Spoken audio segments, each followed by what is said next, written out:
Washington Football Maniacs. Well, have the Commanders found a trade partner for Brian Robinson Jr.? Hi, everybody. Welcome back to another video here on the Washington Football Maniacs. I'm your host, Greg Sykes. Of course, this channel is dedicated to commentary for your Washington Commanders. If you're down with that, please make sure to subscribe to this channel. And also, when you do, turn on notifications so you won't miss any other video releases. So, Brian Robinson Jr., of course, back in 2022, he was a third-round draft pick during the Ron Rivera era. And Brian Robinson had a promising career here. Of course, it started off a little shaky, had suffered a gunshot wound during the offseason, delayed his time to basically debut for the Washington Commanders. But once he kind of got started playing pretty well, wound up having just a hair under 800 yards in his first season. Not bad for missing a few games, and especially for getting shot. However, he has not been able to get at least one season rushing 1,000 yards. And nowadays, if you're going to be a featured back for a team in the NFL, it's extremely important that you get to 1,000 yards. Minimum, you should have 1,000 yards rushing. Brian Robinson Jr. has not been able to get to 1,000 yards in any of his seasons playing in the NFL so far. And of course, he's entering his fourth year. And I think that the Washington Commanders feel like the backfield is so full that he becomes expendable. You know, Ja'Cory Krosky Merritt wants to be called Bill, and I'm kind of glad of that, Bill Merritt. He has really played really well so far during the preseason, just has had a great, excellent camp so far. Of course, we really got a chance to really see what he could do for the Commanders in this past Monday night. Of course, Brian Robinson Jr., Commanders decided not to play him at all, and which pretty much means that they have shut him down. So Krosky Merritt playing like, honestly, more like a third rounder rather than the seventh rounder that he was drafted as. Of course, he probably would have went into the third round had he been eligible to play during his senior year in college. But neither here or there, he has been drafted by the Commanders, and now you have a backfield that honestly is pretty stout for the Washington Commanders. Bill Merritt, of course, likely to become running back one, followed by Austin Eckler, which we know the savvy veteran got those slashing moves. He's still pretty quick on his feet as well. Chris Rodriguez, a guy who's been cut twice, but just keeps battling back, and he has had a strong showing in preseason. Played really well, of course, as well on Monday night. Honestly, sometimes I couldn't, I had to look at the number on the back because I really thought it was Bill Merritt, and I was like, oh no, that's Chris Rodriguez. He had some really good runs, and then finishing out everybody in the backfield, you got Jeremy McNichols, which I thought may have been the odd man out, but obviously now I think you'll probably see McNichols making the team along with the rest of those guys. But so Brian Robinson Jr. is the odd man out. But it does seem like the Commanders, rolling with that backfield, they seem pretty confident with that. Feel like that Brian Robinson Jr. is expendable. Fan reaction, of course, is mixed as always. You have some fans that are really scratching their heads as to, why are the Commanders giving up Brian Robinson Jr.? I mean, he's played well, and he hasn't played bad. Brian Robinson Jr., I think, has had some good stout running. He just needs to, in my opinion, he's probably one of these backs that just needs the ball given to him, probably on first down, on second down. If it's short on third down, let's give it to him again. I think he gets stronger with being fed more during a game. And so I think Brian Robinson Jr., kind of in a way of how John Riggins was. It felt like John Riggins just got stronger and stronger as the game wore on, probably because the defensive front was getting gassed by the Hogs up front, which continued to open up big running lanes for John Riggins. But still John Riggins, it seemed like as he got older, played much better, started having these 1,000-yard rushes and things like that. Of course, back then, even though that the running game seemed to be a lot more important, you didn't always see running backs hitting that 1,000 yards. That 1,000 yards really seemed pretty special. But nowadays, you feel like if you're going to be a featured back, you need to have a 1,000-yard season. But with all that said, it does appear that B. Rob, of course, might be getting traded, which if he does get traded, honestly, this is very good news for the Washington Commanders. Why? Well, obviously, they're going to get something in return for giving up Brian Robinson. We would like to have some decent draft picks. Maybe, I don't know. You're probably looking at a 5th-round draft pick, 5th or 6th, possibly. The only thing is, and this was mentioned earlier on ESPN, and that's the fact that during this time, at this point, right before the season starts, you're probably not going to have teams open and willing to take on whatever cap hit that comes with that player. And so, that might be a problem as far as trading Brian Robinson Jr. Will teams out there want to take on whatever money is tied to Brian Robinson Jr. along with giving up a draft pick?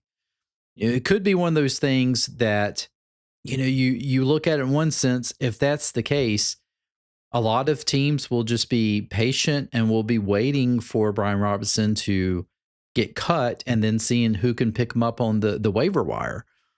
Or if teams really think that he can fit their system, then okay, I can see the reason why you would want to go ahead and trade for him and not wait for him to hit the waiver wire, because you may not have the opportunity to pick him up. Some other team can jump in front of you and get him. So if you're able to give up a draft pick or maybe a player even to pick up Brian Robinson, or maybe you are just willing to be like, look, our team will, take the rest of his contract. We'll take him off your hands. Maybe we'll give you a future 5th rounder in 2027 or something like that. I don't know. It's weird how some of these, some of these deals work out, but I am torn of like, why would teams wait? And I guess, like I said, the biggest reason is they may not have an opportunity to, take them off of the waiver wire. Another team may be able to be in a better position to do that. So that could be a reason why he gets traded. Now, if he is going to get traded, who's going to trade for him? I said earlier, the Washington Commanders may have a trade partner. There's been rumors going around that the Miami Dolphins could be leading the pack for Brian Robinson Jr. Why would they want him? I haven't really followed the Dolphins, so I'm not quite 100% sure if they do have a need for Brian Robinson. I think they drafted a running back, so I'm not really sure why, but that's the rumors that we're hearing. Of course, there's some other teams interested as well. Teams like the Saints is what I heard, the Giants, although I'm really not quite sure if the Giants will want to pick them up. Cowboys always could be a reason why the Cowboys would want them. Texans and then 49ers. So those are the teams that's been mentioned amongst teams who want to possibly trade for Brian Robinson. So, it sounds like there are some trade options out there for the Washington Commanders, but I feel like if that's going to happen, it needs to happen pretty quickly. Because I feel like if it doesn't happen within the next few days, you're probably going to look at the Commanders just outright cutting him, which honestly, just it seems so unfortunate because you would really like to feel like that you could get something for Brian Robinson. I mean, he's not been a bad player at all. He just probably has not produced like you would want him to. Definitely not a back that takes over a game or anything like that, but still not a bad player. Not a bad player at all. Um, so here's the what sounds so funny with all this. You know, we keep, of course, fans keep posting this on social media, going back to that 2022 season where the Washington Commanders did a trade with the New Orleans Saints so the Saints could move up to draft Chris Olive. And we were looking at this and we're like, wow, the Saints moved up, traded all of these picks to the Washington Commanders just so they could get that one wide receiver. And look what the bounty that we wound up getting. We wound up getting Jahan Dotson. We wound up getting Sam Howell, Brian Robinson Jr. We wound up getting Cole Turner. I mean, just a plethora of draft picks. And now we go back and we look at that trade, and you know, certainly the thought process was, well, you know, if one or two of these players winds up, you know, working out for the Commanders and playing really well for the Commanders, it still was a good deal. You know, if one wound up working out well, maybe we wouldn't have had an opportunity of drafting that guy unless we did the trade. So it still was a decent deal for us. But now you look at it, Sam Howell, of course, got traded last year to the Seattle Seahawks. Not sure which team he's on now, but I don't think he's on the Seahawks now. You got Jahan Dotson that we sent to Philly last year, and Brian Robinson on the chopping block. And of course, Cole Turner, really haven't seen much out of Cole. Don't know if he's even going to make the cut this year. He could be cut as well. So we're really looking at not having the services of any of these guys when it comes to this year. Yet the Saints were able to pick up a really good wide receiver. So that really does put things in perspective for the Washington Commanders and how that they basically how they were not very good at talent evaluation back then in the Rivera era. Now, you know, Ron Rivera, he hit on some guys, I guess you could probably say guys like, well, Chris Rodriguez, but then again, he was cut a couple of times, which also is the argument of, well, we're going with Chris Rodriguez and he was cut a couple of times. He's fumbled and things like that, but so is Austin Eckler has had some fumbles too. So it's not like, you know, these guys have never coughed the ball up. You know, running backs, they fumble occasionally. Even Saquon Barkley has fumbled some. So, I mean, it happens.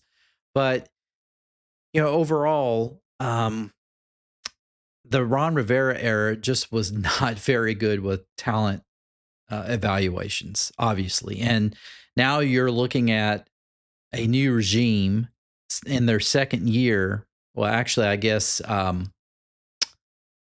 you would look at Adam Peters being maybe in his third year, possibly.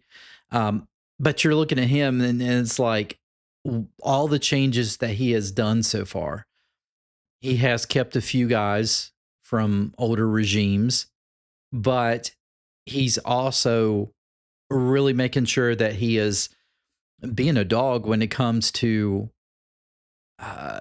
these contracts, bringing in players on 1-year contracts, prove it contracts, getting what he can out of them, seeing if they have long-term longevity or if it's just somebody you're renting for a year like he did with several players last year, which in a way I'm still kind of mad that we got rid of Jeremy Chin, but that's another video.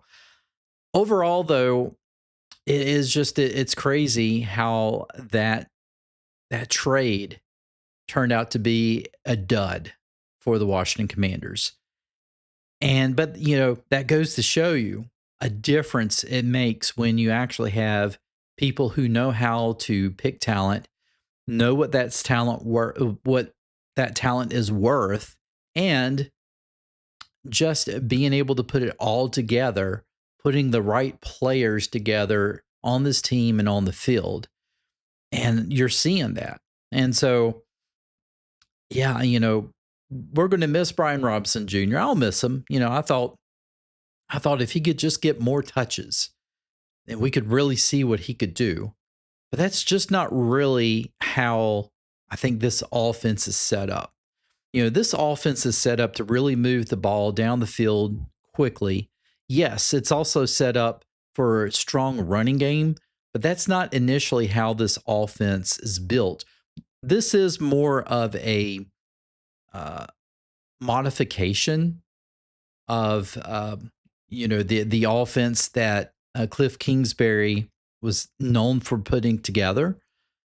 And of course, I'm talking about the air raid offense, but we did see glimpses of that Monday night when we saw these big runs. A jet sweep to Deebo Samuel, which turned into a big play, a big run by, of course, Chris Rodriguez, Bill Merritt, and then, of course, the scramble by Jaden Daniels to score the touchdown. So they can move it down the field pretty quickly just on the ground, which is why that they probably saw that and they're like, we can do this without Brian Robinson. Brian Robinson is really more of a bruiser type of back. He's not really going to be a home run hitting type of back. And you feel like you have that with Bill Merritt. Even Chris Rodriguez has those tendencies like that.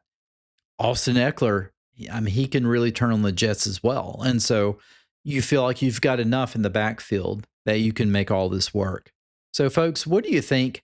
Do you feel like this is a mistake of giving up Brian Robinson Jr.? Or do you feel like we got enough talent, I'll say a talent, in the backfield that we don't need them? This is the new era of Washington Commanders football. And anybody, it seems like in skilled positions that was a Ron Rivera pick is pretty much getting shown the door in one way or the other. And hey, whatever it takes to get this team there for a Super Bowl, I'm all for it. So, folks, let me know in the comments what you think about all of that. I hope you enjoyed this video. Again, if you did, give it a like. Smash that like button. Want you? Don't just give it. Smash it. Smash it.